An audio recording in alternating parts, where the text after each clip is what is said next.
Good evening. Welcome to SessionWell. What is SessionWell? SessionWell is a podcast that Judy Yen and myself, Adam Luke, have created for people who are pre-licensed or licensed or just regular Joes looking for different ways of doing therapy or potentially getting into this field. Just going a little bit about myself. My name is Adam Luke. I'm an associate marriage and family therapist.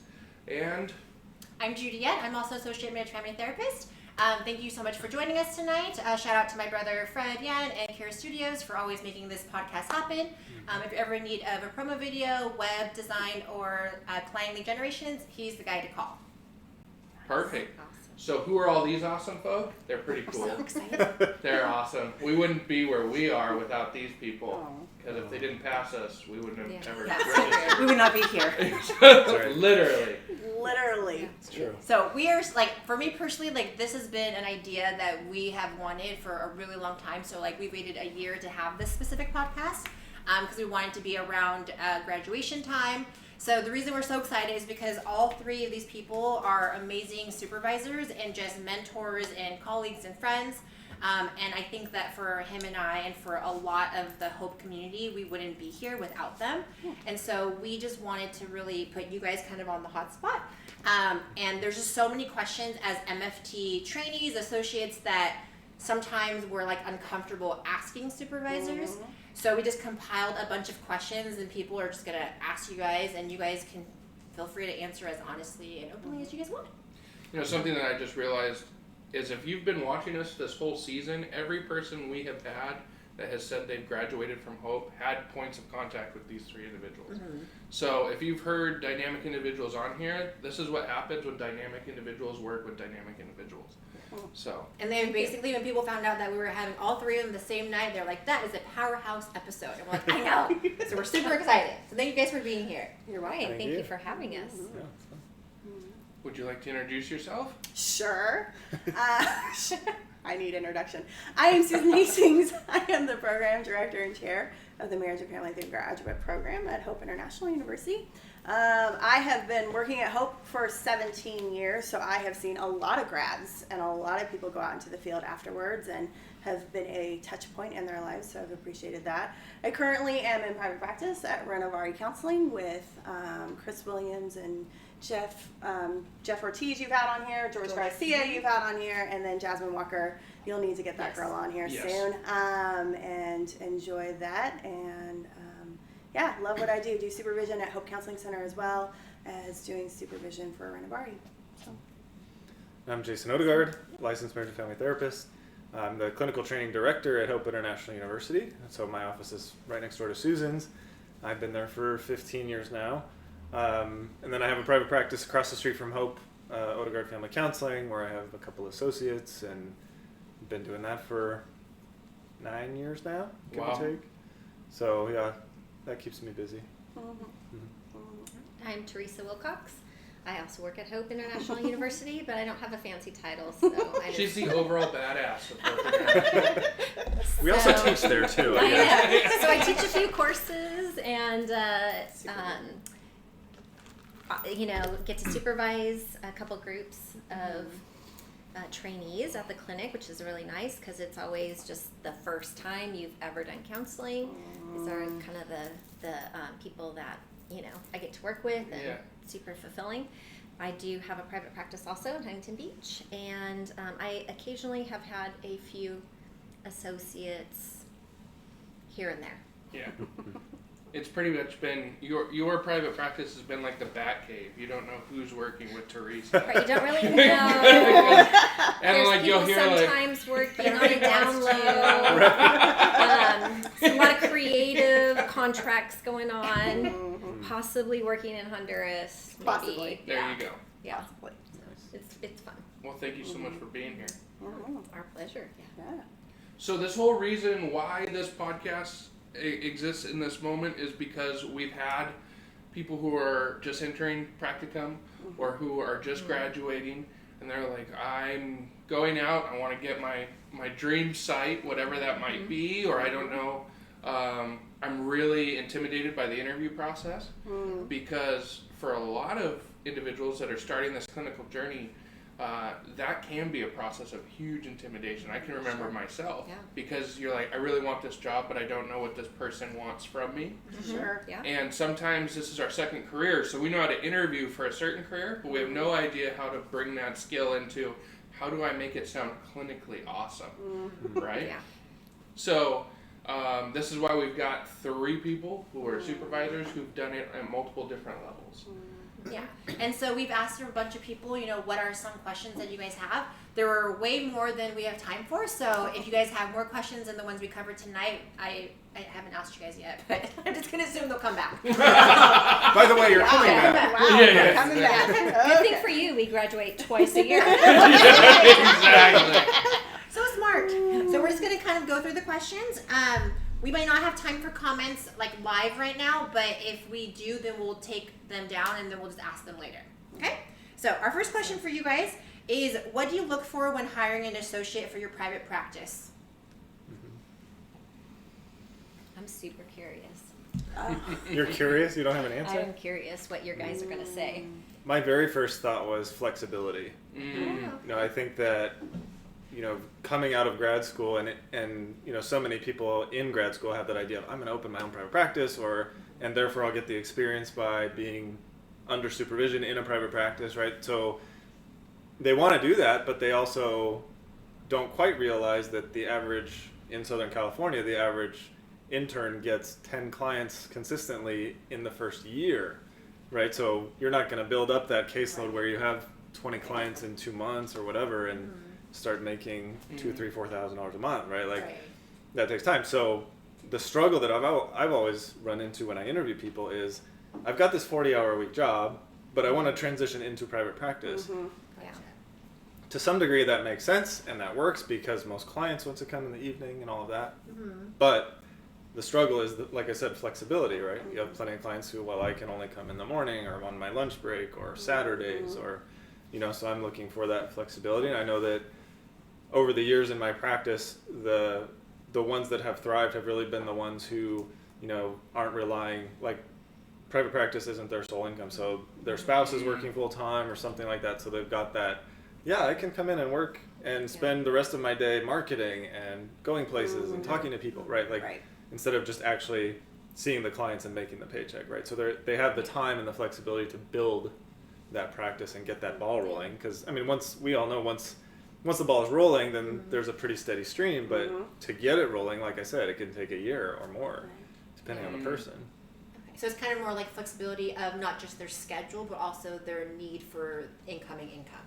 Correct, yeah. Okay. Which I think kind of goes hand in hand, right? You've got to have that, I've got to pay my rent, and I've got to pay, right? But, if you don't have that ability, then sure, you've got to take that agency job or a DMH job or whatever, and, that's fine, do what you got to do. But I think some people have to have that reality check that, I didn't realize this is what it's going to be. Right. Well, I think I know for myself when I graduated, I also had this idea of okay, I've graduated, I've got my master's, so I shouldn't have to work as hard necessarily. Yeah. And it is a cognitive step that works against you because you're like, well, I've been working 80-hour weeks of having your 40-hour job and then giving time to your, and it's like, no, you're going to continue that till you get licensed, basically. And sorry to break that news to you, but that you're going to have to remain teachable in that flexibility of no, I have to pay my dues, so I might have to find a different supporting job to get me into that role, right? Right. And being in private practice, as an associate for I don't even know how many years now, but to just come out and think that you're going to get that many clients, it's just not really realistic. And I know so many of us have taken years just to kind of build our practice, just to hit the 10 clients. Some of us have never even hit 10 clients. And so I think that is really important, is that you can't just come out of the program thinking you're going to have this full caseload that can maybe pay all your rent. So that makes sense that having the flexibility, maybe having another supporting income would be helpful. Sure. I think also though, I think master's level wants to walk out and think that they maybe know more than they actually know and are not really ready to say, I don't know everything I need to know. And yet there is this part of them that knows they don't know everything they need to know.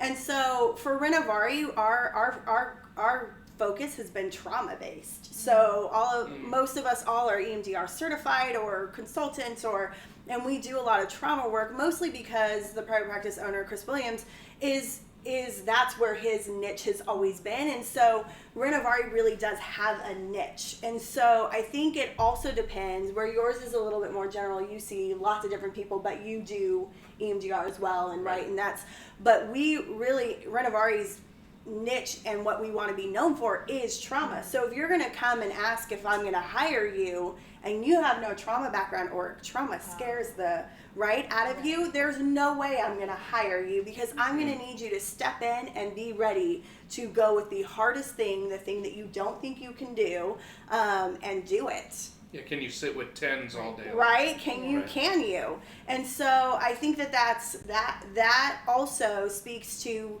what students probably don't get in grad school, is that yes, you need to have a niche. Yes, you do. And at the same time, you have to be able to do it all. So it's like this dichotomy of, and I need to be able to do it all, and I need a niche, and I need to know where I want to go, and I need to, right? Mm-hmm. And so there's so many little things. And so I think you got to know, as with every job, what job you're going to go get, right? Why do you want to be with Renovari? That's one of Chris's big questions. Why do you want to be with Renovari? Why are we special to you? And why do you want to train under us? And that's a big deal to him. And so I personally, what I'm looking for is dependability and some street smarts. I don't only want you to be book smart, you better know how to make it out on the streets, because we have some hardcore clients and you're going to need to know how to make it out on the streets. And that sounds really funny and stupid, but it's true, because that's the kind of clients that I see. And so I need you to be able to step into that. And I need that if I'm going to go away for a weekend and Chris is not around, that if my client really needed something, they could call you and you could take care of it. Exactly. And that might sound really scary to some people, but that's really what I need. And so that dependability is huge for me, that you are dependable, that you do your case notes, that you stay on top of your stuff, that you, right? Because I don't have time. Private practice is a side gig for me. I don't have time to make sure you're doing your job all the time. Yeah, and you have a lot invested in your license. Yeah. My entire livelihood. Right. Yeah. My entire livelihood. Yeah. I think Hope International might fire me if I didn't have a license. Yeah. Right? Yeah.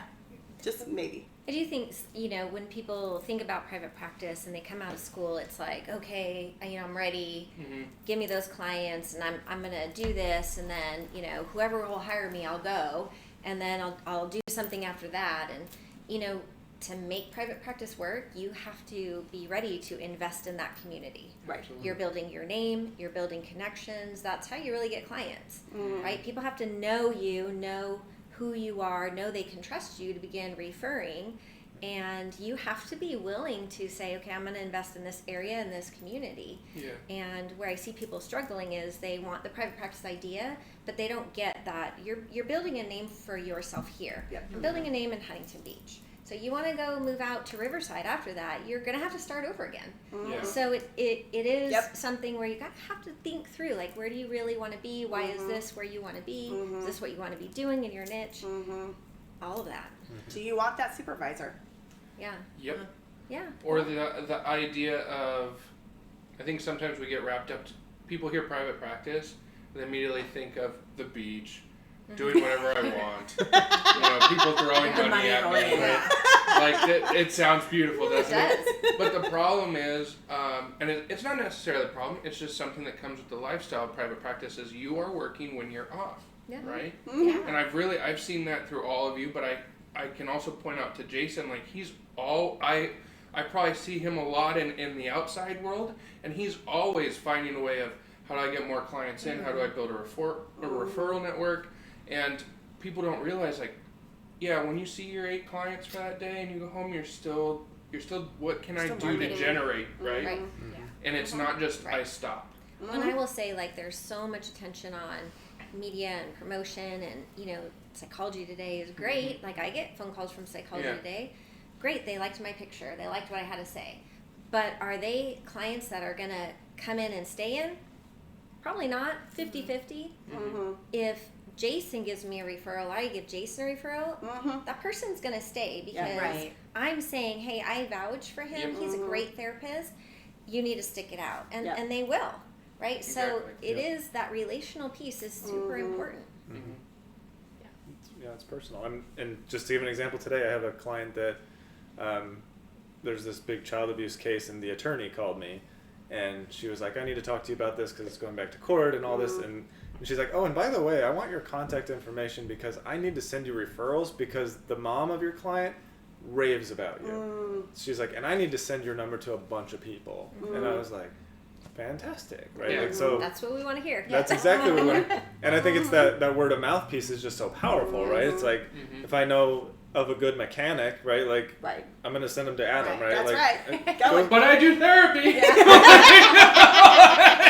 But how personal is that, right? Like, Yeah. because we all know the horror stories of like, oh, well, that Yeah. mechanic screwed me over and whatever, right? Like, so I want that personal touch. That, well, I trust you, so I'm going to accept your Right. recommendation, right? And what you're saying there also, I pick out the fact that there would be a lot of supervisors that might teach you the wrong thing of like, don't take anything that's court cased or any referral from a DMH source. Right. They're going to be nightmares. Where look, you have built this network with potentially very rich clientele base of the fact that there's a lot of people that need help, unfortunately.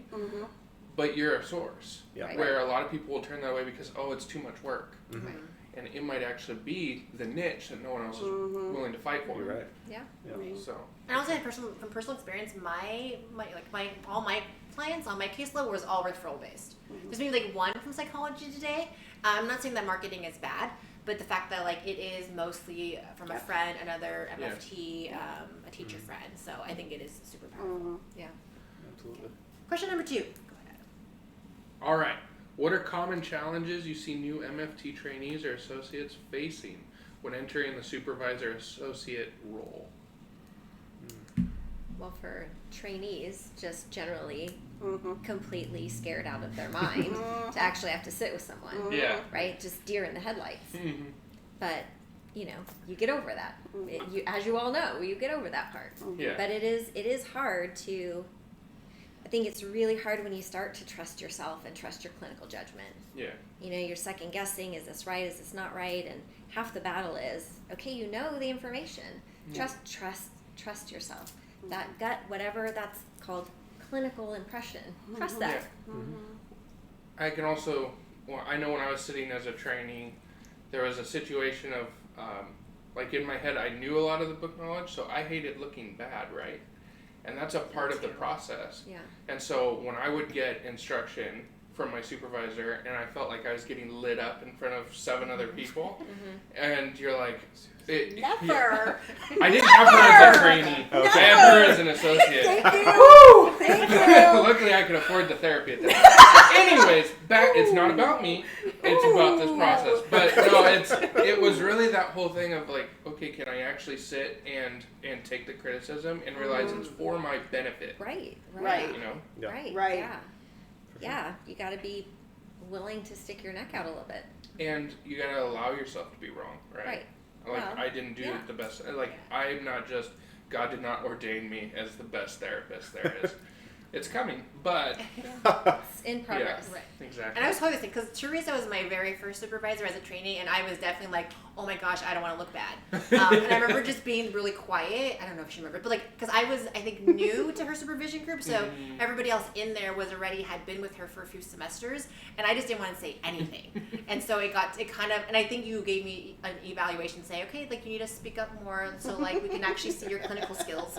I don't know. You gotta say anything. Yeah. And I was like, okay. How are your and then- clients? Good. Yeah, they're Next. fine. I'm fine. And then she I got show, nothing. Yeah, they're all good today. Right. But I remember we had to show videos, and that was terrifying because you have to basically film yourself doing a session, and then everybody watches you, and they give you feedback, and that's terrifying. Yeah. But powerful, right? Powerful, and we grow from it. It is a very good Yeah. learning experience, but it's scary at first. It is. I think all supervisors should tell trainees and interns that I expect you to fuck up. That's good. That's good. That there is no, You're expected to be a trainee. I have no expectation that you are going to get this right the moment you sit with a person for the first time, Yeah. the 5th time, the 10th time, sometimes the 20th time. And I expect that when you see something new that you haven't seen before, that you are going to be confused again. Because Yeah. by the way, we are. when we see something new, Yeah. when we're licensed therapists and it's like something's new and it's like, oh, Jason, can you help me with this client, right? Like, My license and so is in like, danger. it's like, and so it cracks me up that students walk in or that trainees or associates walk in and they have this odd expectation that as a supervisor, I think you're going to be brilliant and blow me away. I know. I think Like, we're afraid it's of so getting weird. in trouble. But I don't know why we're Right. afraid of getting in trouble. We expect you to be a trainee, like, which means you make mistakes. Like Or an I don't associate, expect my Right. 5-year-old to be a 16-year-old, right? Right. Like, it's the process. It's the Yeah. development, Right. and you are not expected to do what I do. Well, You're and just also, not. we don't expect you to be us. We don't expect No. you to be Virginia Satir. We Right. don't expect you to be, Right. we don't expect you to be that. And that's, I think, the growth comes when you realize, look, I just want you to be the best therapist That's right. that you can be That's in right. your way, with your set of skills and your set of knowledge and who you are as a person in the room. That's what Yeah. we're looking for. We're not looking for you to do 1 through 10. I'm looking for you to become who you were meant to be. That's right. That awesome therapist, right? Right. Well, and kind of like the therapist-client framework with supervision and supervisees, right? It's Right. like, I want my client to be able to be as authentic with me as he or she can be, That's right? right. And that takes safety and it takes trust and it takes all those things. And that might take some time depending on how well you know that person before you hire them or whatever. But it's like, I love it when my associates go, so I had some countertransference, right? Because what that is an admittance of weakness or vulnerability, right? But at the same time, it's like, great, you recognized it, you saw it, you brought it up, let's talk about it. Yeah, Or- sometimes countertransference works well, sometimes it doesn't. Right. Let's talk about how to Right. work Yeah. on that. you Or I know? didn't know what to do. Yeah. Or I did this and I don't know if it was right. I mean, like, Yeah. okay, I love those so things. let's talk about that. Yeah. Was it right? How did it work for your client? Yeah. Did it work? Do you know how many things I walk away with at night and go, did I do that correctly? It's Or- normal. From sitting Sure. as associate, especially, so I've been in Susan's supervision, I'm sorry. and well, I'm not sorry. yet, To not all yet. of you out there. We Sorry for haven't, both of you. gotten to I'm the point, sorry. the pain I'm point sorry. just Oh, yet. got it. but Okay, good. You can hold Good. an apology for just a little bit. Oh, okay. So- I'll hold it. But there is this change in supervision groups of when you realize that the associates have all sort of linked up. Because it was interesting when I first entered your group, everyone had been sort of together for at least 6 months before me, and most had been like 2 years. Right. And so you hop in and you're worried about being that guy, right? And I was the only guy. Yeah, you were. So I was just, it was I just was in that group too. estrogen fest as soon as I walked in, but that's a different story. Anyways, That just but goes away. that's the other side of, like, as much as you're building a relationship with your supervisor, also build it with your fellow associates in Yep. your group. Because I loved that we reached a point where we would all sit down before Susan would come in, and one person would be like, I really need to lead off because I got a question. And it wasn't like oh, good, they don't know what to do with their job. It was more of like, oh, what was it? Because I was like, Yeah. how am I screwing it? Like, you know? And so that's the other side is you Yeah. do eventually reach a point where you are grateful for your supervisor if they're a good supervisor. Yeah, right. Because you have that safety of being able to call a person and be like, I don't know if I did it right or wrong. I just want to just reach out and talk to you real quick. Yeah. You know, and it's much better than the person that's like, I'll just fly by the seat of my pants and whatever is whatever. Right. So, Yeah, and I would say that I think the moment for a lot of us, the moment we feel comfortable and safe and be able to get over the fear of getting in trouble, like, you grow so much from that. And I think that it's you as an associate and a trainee, having faith in your supervisors that they also chose you to be in their group for a reason, and they give you so much grace. Like, there have been so many times, like, I've been in Susan's group too, like, all of us associates are like, oh my gosh, she's gonna check our notes. And, like, none of us are ready. And so we're all, like, freaking out. And then when we tell her, hey, like, we kind of aren't done yet, she's like, oh, you're okay. You're fine. Just get it to me when you can, and you'll be quick with it. But, like, she never yells at us. I don't remember Teressa ever yelling at any Besides of us. Adam. I yelled at Adam. yeah, a couple We times. challenge each other. But it's just Challenge. like, they're there to support you if it's like a good supervisor, and it's better for you to just be really transparent of Yep. when you feel like you're not doing it right, because then you're just going to grow from it. Yep. Absolutely. Okay. Number 4. So a lot of people had questions. I'm sorry. Or number 3. 3. Just kidding. Okay. That's the next one. We don't like 3. That's good. Odd numbers throw us off. Right. What do you think are the do's and don'ts a new MFT should and shouldn't do? And this is actually one that was sort of born off of other questions we've gotten from other people. We just condensed it. That really, it's interesting. I remember being at that point in my life as well, of like, there must have been this golden 10 commandments of MFT associateship or traineeship, and if I did these and I didn't do those, and there is that weight. My initial thought to that was to consider that your MFT career starts your first day of class, not your first day of traineeship or internship, because I'm sure you do this too. I do a lot of things. Before class, as I sit and I'm getting my PowerPoint ready and all that, everybody's talking, and I know who's professional and who's not, who's much more with it and who isn't, right? Like, and I'm not paying attention on purpose, but I'm just hearing it, right? And that follows me from class to class to class, and I see that person develop over time. And then when it comes time for traineeship or associateship, I already know you're going to be great or you're not so great, right? So I don't think students necessarily take their class time seriously, right? Like, we've dealt with things like unprofessional dress or just unprofessional conversation, inappropriate, right? Like, Showing to me, up on time. right, being on just basic professionalism, right? Like, to me, that speaks volumes even just in school, right? Yeah. So I think that know that your career actually starts the first day of school, not once you get out there, once I get the interview, right? Because guess what? We're all connected. So odds are I know somebody who knows a lot about you already who can give me an opinion about you, who might go, oh, they were a terrible student, but you interviewed well, right? Yeah.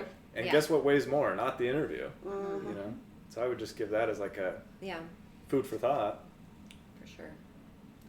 We, every job I've ever had has come out of a relationship of somebody I know from working a different job. Right? So it's all connected, and that's either going to work for you or it's going to work against you. So, Absolutely. I don't think there's necessarily like big should or should nots. Like I think the question is not the most articulate question that I can answer, because I think it goes back to what we've already been talking about, which is authenticity. If you are authentic in all that you're doing and showing up to class and doing what you're doing, then you are going to probably flourish really well.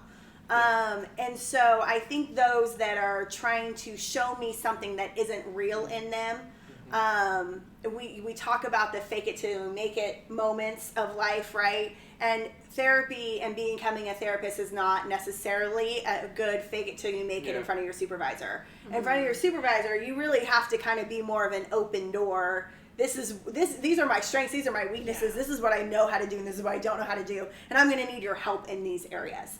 Rather than let me put on my best face and come and show you what I have, because that will make you like me.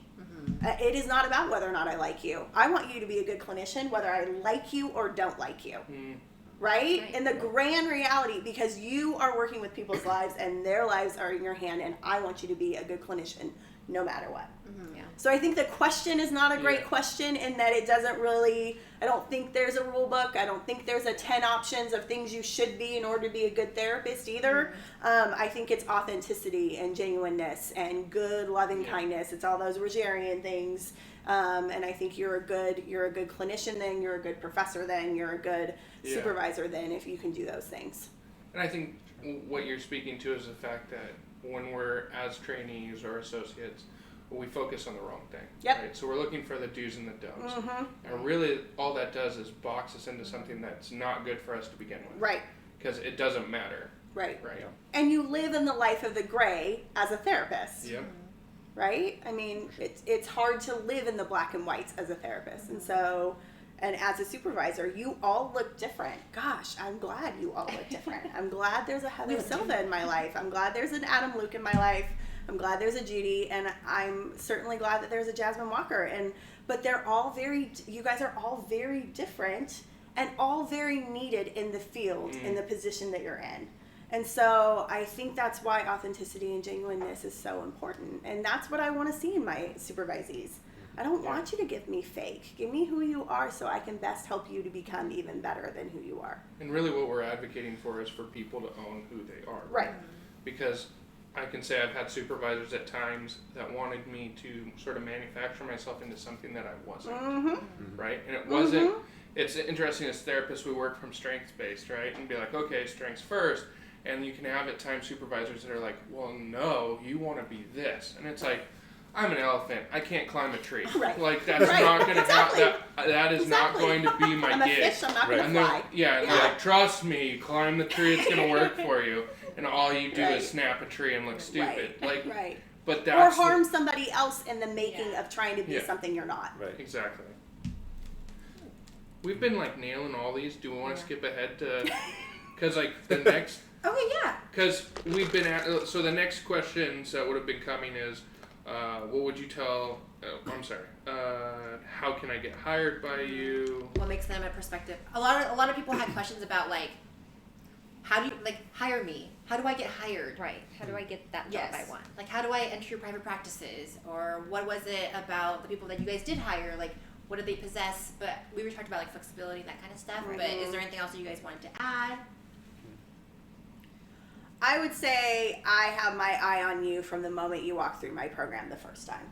If I want to keep you, you may already know.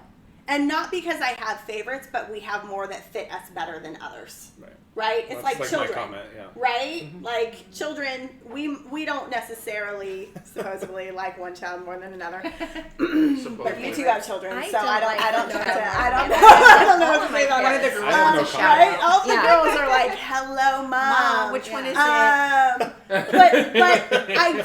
But I would say that you do have children that fit, that mesh with your personality better than maybe another child. Not that you don't love them the same or like them the same. And so my eye is on you the moment you walk through the door. And so if you're not making a good, positive, lasting impression, I'll still love on you because you're my student and I still want what's best for you, but I may not hire you. For sure. I think I want to see that you are going to pursue, you know. If I'm going to hire you, it's because you are showing me time and time again that this is where you want to be and you're pursuing that. Because, you know, it's just as easy not to hire you. So, and that sounds like really cold, but the reality is, you know, I am super busy and I don't have time to chase after you so that you can work for me. That's not going to work for me. Right. So you're going to have to really want it, and I'm going to have to see that you really want it. Yep. For sure. So just in the arc of the podcast at the moment, I'm going to jump to a different question because she sort of rolled it in. Totally. So we have another question of, and this makes a lot of sense, especially when you're stepping out as an associate and you start talking about fee splits and stuff. People are like, go big. Let's do it. Goodness gracious. What's These that all about? supervisors are just using us. Yeah, we're getting rich off I love you guys. that. So, my favorite commentary. I loved the, one person put it this way, why do fee splits seem to favor the supervisor when the associates do all the work? That's a great question. And I could hear that a little bit of like, you know, from you just saying as a supervisor, you know, I can't just be chasing you because I'm trying to maintain my own practice. Plus I'm teaching, plus I'm, you know, you have your own life. But from an associate, I'm thinking you're just there for me to make money, right? Right, of course. I mean, and I can see how it feels that way, especially if you're, you know, especially if you feel like you have to be a certain different way for your supervisor and that kind of authenticity is in there. Right. I mean, the reality is there are many people who take on associates, colleagues of mine, and hands down, like, we're not getting rich. I mean, we're not. And a lot of supervisors are actually losing money because we have to pay into, you know, taxes and benefits and unemployment and all that stuff for you. Even if you're not seeing anyone and making any money, we still have to pay in for you because you're our employee. So there's this, you know, kind of arc of, we know you're not going to make any money for a while. Yeah.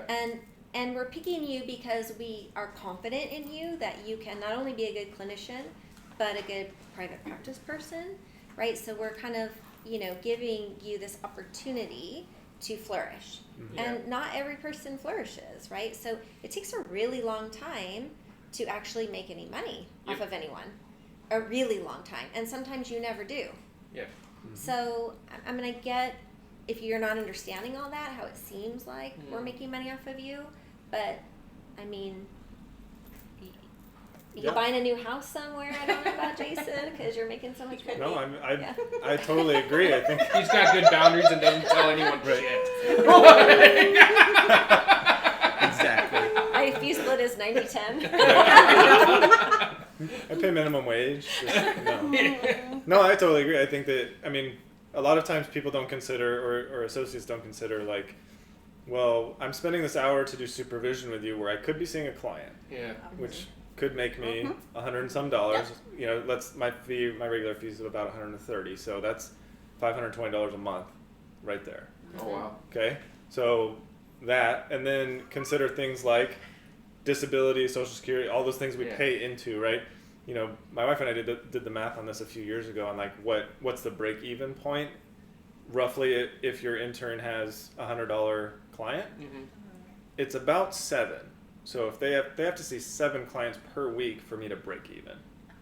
When it comes to just me not seeing a client, doing supervision, then you throw everything like liability into that, right? Like my license and everything that goes with that, time spent on, dealing with things outside of supervision and website stuff and just office space, everything that comes all the into overhead. that. Overhead, right. So, no, just because you got a paycheck for $500 doesn't mean I didn't pay that right back to the government. You know what I mean? Right. Or I could have filled that spot, like I said, with one of my own clients. So. Well, and then you're also sharing your time and space with your associates. So that perfect hour of 5 or 6 o'clock that everyone wants to meet, maybe your associate's in that time slot, right? So you have to work around that problem as well. For sure. I mean, but at the same time, it's like we don't do it to get rich. I mean, we do it to improve therapy, right? Make better therapists and all that. It's like, by all means, I want my therapist to all have 20 clients, 30 clients, right? Like that'd be fantastic. But, as an educator, it's really about, I want these people to grow. I want them to be successful. The byproduct is a big caseload with lots of clients and all of that at full fee, right? And that's great. But at the same time, it's like, I do it not just for fun and not for a paycheck by any means. It's really, I want to see the development, and I love seeing the aha moments and, them getting to that next level and things like that. I think that's probably why most of us do it, be my guess. I think the interesting part of that question is when we do all the work. Right. That's a great. That's interesting the way it's phrased. Like, I haven't been doing private practice for a very long time. I've been with Chris for about a year and a half now. And the amount of conversations that he and I have, and the amount of like, when are you breaking even, and when does that happen for you, and how can I release you to be able to not have to see so many clients so that you can be out in the field getting clients, right? Like the amount of work that Chris does for us for Renovari is it's not comparable to anything he's actually making from us. And so I think when I hear we're doing all the work, I'm a little questionable about your realm of understanding of what all is happening behind the scenes. That you think you sitting in an office, seeing a client, doing your case notes, and then leaving. Right. Is actually you doing all the work. So I think that's the other thing.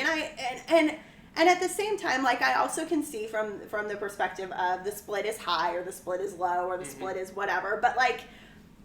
But you have to understand they are trying to pay their bills or they won't have a private practice for you to be in anyways. Right? Like, so I think that the question is a little bit off-putting to me in the fact that I know how hard private practice owners actually work. And it's not comparable to what they are getting in your fee split. It's just not. Is that how you guys determine fee split? Is it based off of like your area, or is it based off like how much it's going to pay for overhead? Is it the experience of the associate? Like, I think it's all those factors. I've always done a 50-50, But I know there are plenty of sites that will do a, like, if you have X number of clients or make X amount of dollars, you'll make a higher percentage, like that incentivized thing, which I think is fine.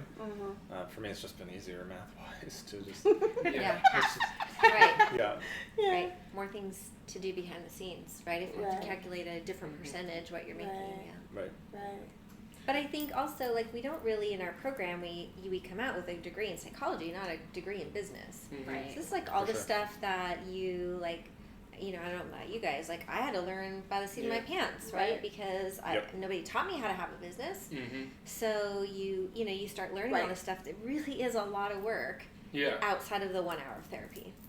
And that's why I left the question the way it was, because I can definitely relate. When I was first starting as an associate, it would feel like you do your tally sheet, and then you'd be like, okay, and the fee split goes this way and that, and you're like, well, I like the bigger number. But at the same time, you don't take into account of, like, okay, the office is $1,800 a month. Maybe you've got a $200 a month electricity bill, and then you go down the list, right?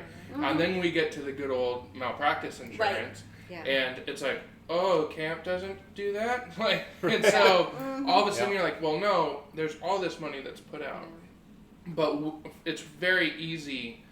If you want to join into that victim narrative to go, oh, well, they're taking all this money from me, but it's like, well, you know, you actually get the best part, which is you unlock the door, you come in, you see your clients, you write your notes, you lock the door, and you walk away. For this other person, this is their invested life, right? Their business. Right.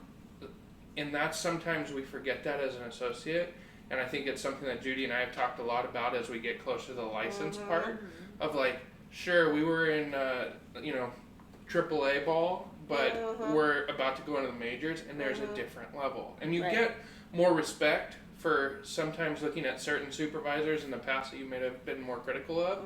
You're like, oh, I also I wasn't aware of this, right? I think that's most of it. Like, we're not aware of what we don't know. Sure. Yeah.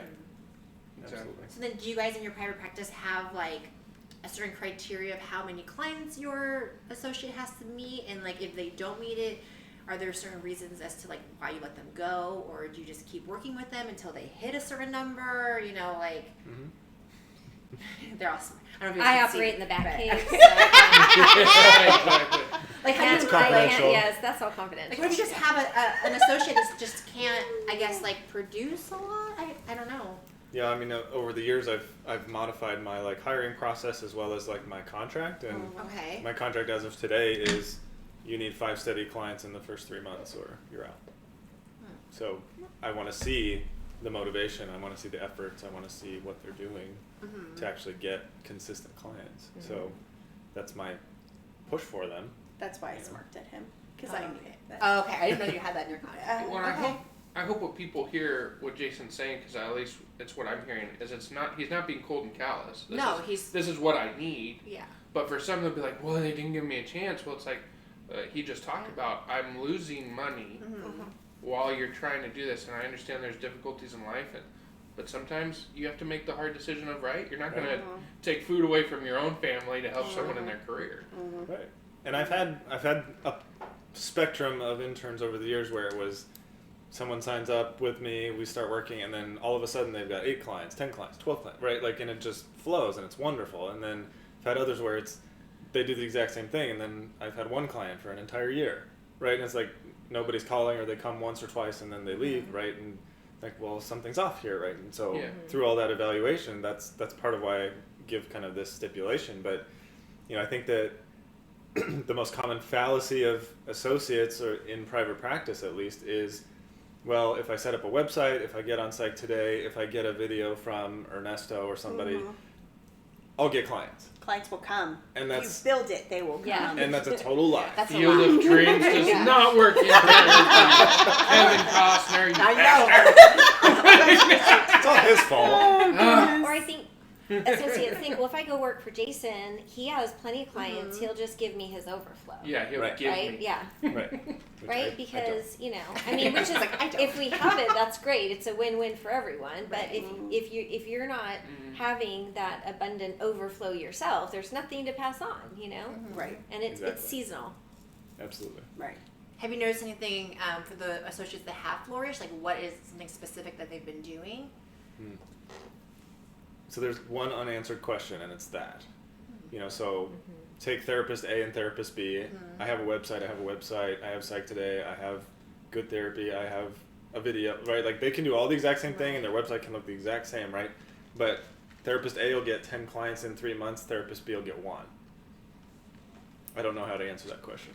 And I think, Judy, you and I sort of wrestled with this because we worked at the same site, and you were always able to have a steady, larger client load, and I was doing networking events and doing videos, trying to do certain things. And I hate all of that. And it was one of those things where, I mean, therapist A can sometimes look at therapist B and like, well, I'm doing more, but I can't hit that. It's now not again, paying off, yeah. I can join into the victim narrative of, oh, why is me? Or I can go from the fact of, like, this might have not been the right step for me at this time, this area, this niche, right? Right.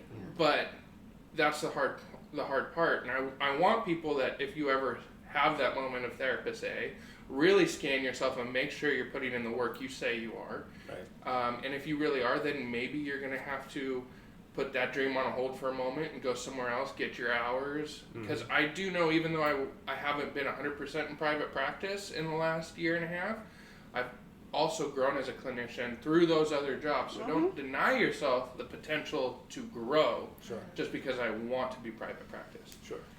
Well, and I think I'd also add to what I said earlier, which is don't, set up all those things, and those are all good things, but don't let yourself become stagnant with those things, right? Like, I'm always telling my associates, change your picture, change what you said, reword everything. Like, do something to be active and static all the time. Don't just let it be, right? Because that's also what, it might grab client A, but client B might go, I don't like what they said, right? But then you switch it around, and then you get that type of client, right? So a lot of it is personality.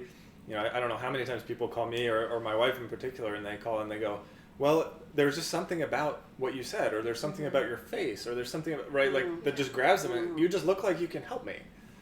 And there's, again, that's an indefinable quality, right? Yeah. But there's something about it that just grabs people. And then the other piece I want to add is that I have a script that I give to all of my interns that is teaching them not to be therapists, but I teach them to be a salesman.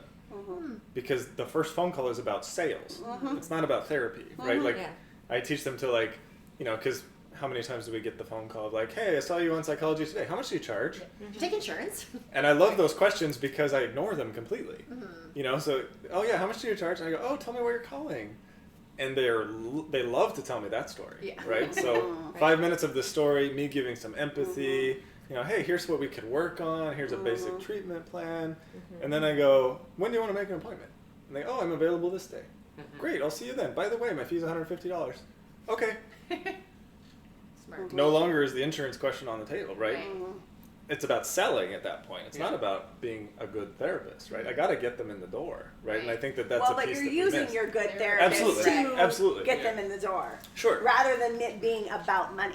Yeah, because the problem's not the It's problem. about what I can give you. Of course. So that's what their immediate problem is, what's the money, but it's not necessarily how much I'm going to pay you as what I'm going to get out of it. Yep. Right? Feel This investment is going to be something different. Absolutely. Well, I think that's what maybe a new trainee or associate might struggle with or miss or not quite be comfortable with, is that idea of, like, how do I, because they're like, I just got to get them on the couch. It's like, no, you got to get them on the phone, right? Like, you got to sell them to that and let them know that you can help them, right? If I call a doctor with a medical problem and he's like, well, maybe you just should come in. I don't know. I'll take a look, right? Like, versus going, oh yeah, I work with this all the time. Like, I got you. Right. I'll take care of you. Right? I remember when I worked with Ernesto, when I first started, I would like oversell. So I would tell him, what did that look like? This is hysterical. I still laugh so much about this.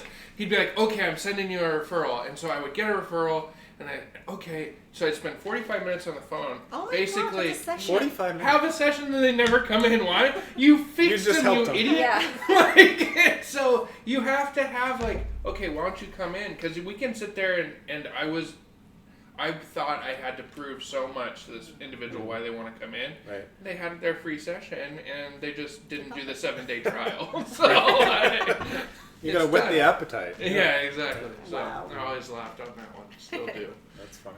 That's awesome. 45 minutes. Yeah. No, I'm like, that's so, That's a long time. I was like, you said consult. He's like, don't have a whole session. Oh, goodness gracious. Trauma. Things we've done. Free Anywhere. Free 45 minutes. Free. Free 45 Yeah, minutes. exactly. Yep. Ernesto was not happy, I bet. No.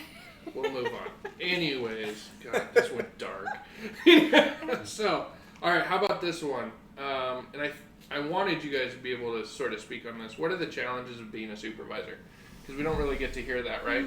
No, because you're too self-centered, thinking about yourselves. Yeah, exactly. Supervise. It's the truth. So true. Yeah. So God, it's so true. easy for them. Because we don't really, I mean, like, I don't remember a lot of us, like, on our end being like, well, how are you guys doing? You know what I mean? Like, we come in being like, help us and grow, but, like, it's rare that we would check in with you guys and, like, what are the challenges? You know, we like to think that we're not a challenge, but I'm sure we are. Yeah. But, What? you know what I mean? Like, but what are the biggest challenges of being a supervisor? And I think someone also had asked, like, is it sometimes scary to basically have all these new people be practicing under your guys' license that you've worked so hard for? So I might be a rare breed, so I'll put it out there that I might be rare. I am not concerned about my license.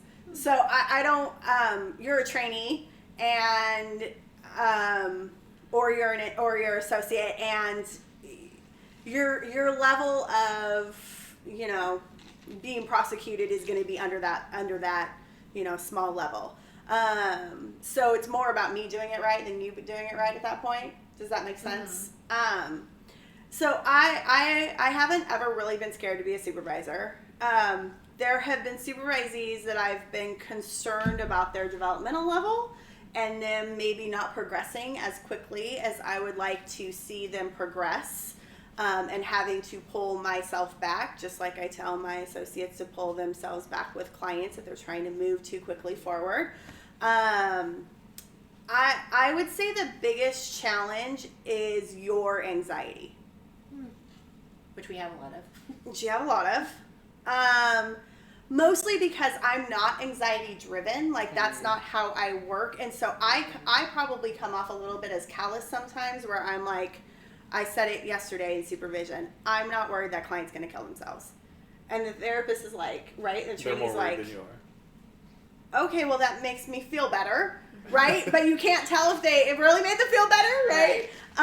And so I think for me, it's more about your anxiety and your level of, oh my gosh, I now have to bring you down off the table, right? Like, I have to tell you you're going to be okay. I can tell you can do this. You're going to be fine.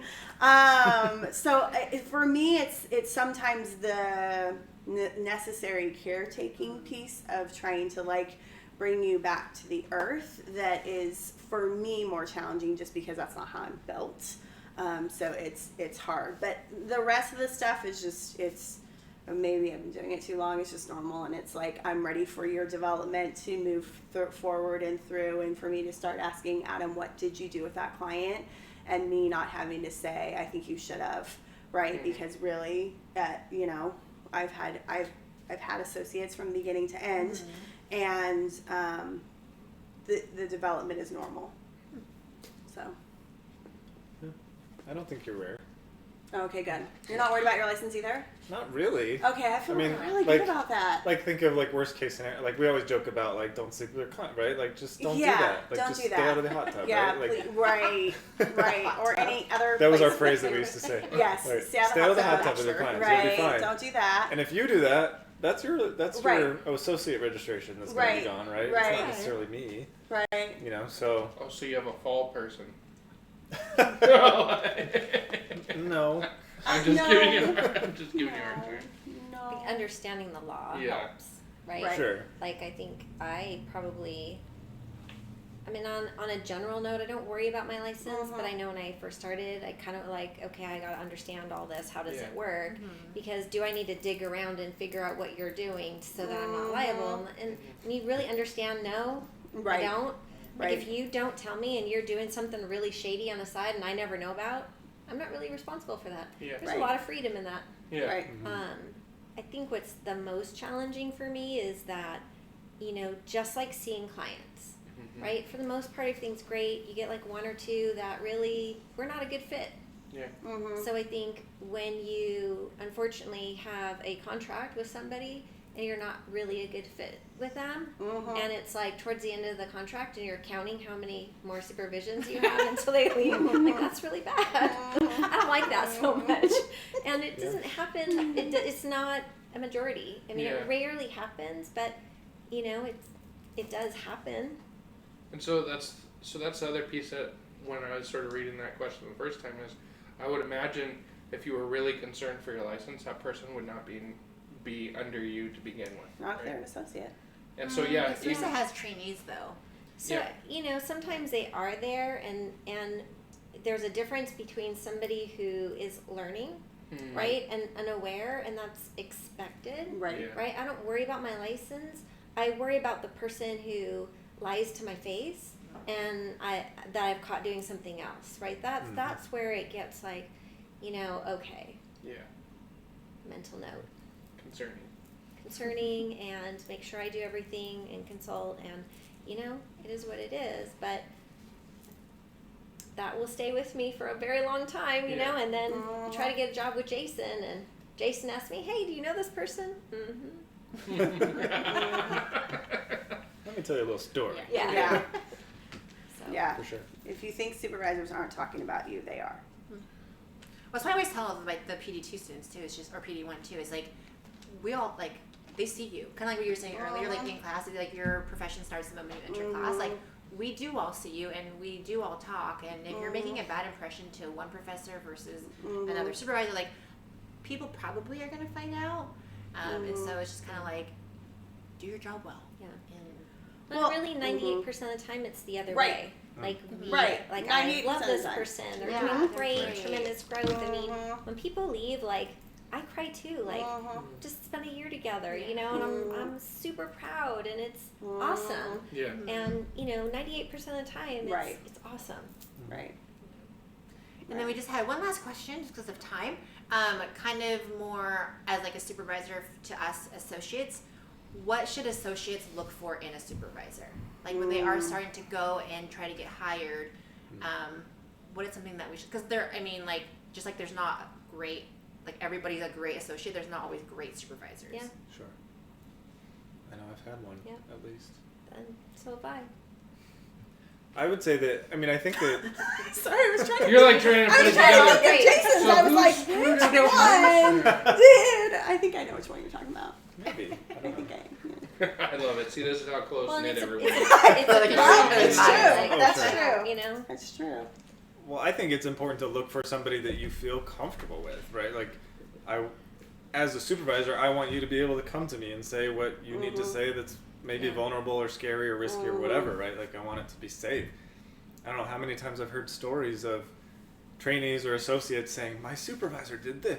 I'm scared of my supervisor. I can't tell them this. I can't tell them. They'll yell at me. They'll do And I'm just blown away that there are supervisors out there that would do such a thing, Right. right? Like, this is an area of growth that you have anxiety for, and we as supervisors should recognize that and coddle that to a degree, and then over time we slowly kind of back away and let you do your own thing, right? But I would say look for somebody you're comfortable with almost immediately, Right. Yeah. because I think that that's huge in your own development, right? Because Right. you want to be able to say, I need help. What do I do with this? How do I handle that, right? And get that honest feedback. Like I said earlier, like for somebody to come to me and go, I got countertransference. Cool, let's talk about it, right? That's a normal process. Yeah. You know, I want it to be normalized for you where you can talk about it openly versus I'm afraid to tell you about the thing I did that I might have screwed up or is personal for me, vulnerable, right? So that's my 2 cents. Sounds like they're just a good fit, you know. Right. And just looking at that from like a psychodynamic perspective, if you have that type of resistance with your supervisor, it's going to sort of bleed into your therapy as well with your clients. Of course. Because you're not going to be able to sit there as just like this anxious puppy and be able to contain people when you don't feel like you have the ability to reach out to safe point of contact, whether it's your supervisor or you're not feeling in your role. I mean, sometimes that's a blessing. I can think to one supervisor that I had that she had like the come to Jesus meeting with me that was not the meeting I wanted, where she was basically like, I think you're a good clinician. I don't think this is going to be for your benefit for us to stay here. Mm-hmm. Sure. And I remember it was brutal in that moment because of what I had in my own mind of like, this person's going to nurture me, take me under the wing, I'm going to be awesome. This is the Jedi. And then I'm like, oh God, I'm going back to the sand pits. No, it was the whole side of realizing really where she was coming from, right? Which was, this isn't about me or you, it's about your benefit of this is going to be better. Mm-hmm. Right. And it was amazing once I let that sink in. And also the understanding of like when you're having an interview, like I'm sort of blown away that even in my walk, I didn't look at it as I was interviewing them as well. And you're speaking to this And bit you are. of the fact that like you should have enough advocacy for yourself that if you go sit and you're like, that interview sucked, probably don't go forward with that process. Because, you know, God can test you. He can open some doors and be like, is he stupid enough? And sometimes we are, and his grace is there. That's great. But Yes. you should also advocate for yourself and be like, maybe that's not the place I need to go. For sure. I would also say, though, that there is a large, Jeannie might be able to speak to this, there's a large amount of uncomfortability that does happen within the supervisor-supervisee relationship that is also developmentally normal. Mm. Right? You are going to be on my hot seat sometimes. Mm-hmm. I am going to drill you. I know. Yeah. Jeff Ortiz is watching right now. He's hot, right? Him and George get hot. They start like fanning themselves. Right now he's thinking I think he is. Yeah, all three of them. Like they all, I don't know what it is, and not because I want you to be like me, not because I don't think you're a good clinician, not because, right, but for the reason of I want to see you grow more than anything else in the world. Yeah. And if I don't sit and challenge you, if I don't make you uncomfortable sometimes, if I don't call you out, then you're going to sit and not be able to be the best therapist you can be. I mean, like, Right. you know, if I don't give you a client with dissociative identity disorder, Hi, Heather. I mean, you would have never had to have so many wonderful experiences. And so like, but right. And grow through them. And I know she hates me for that. But I think yes, about that safety piece. And I think also Jackie McHarris says this in her multicultural class to her students is this room is safe. It might not feel comfortable.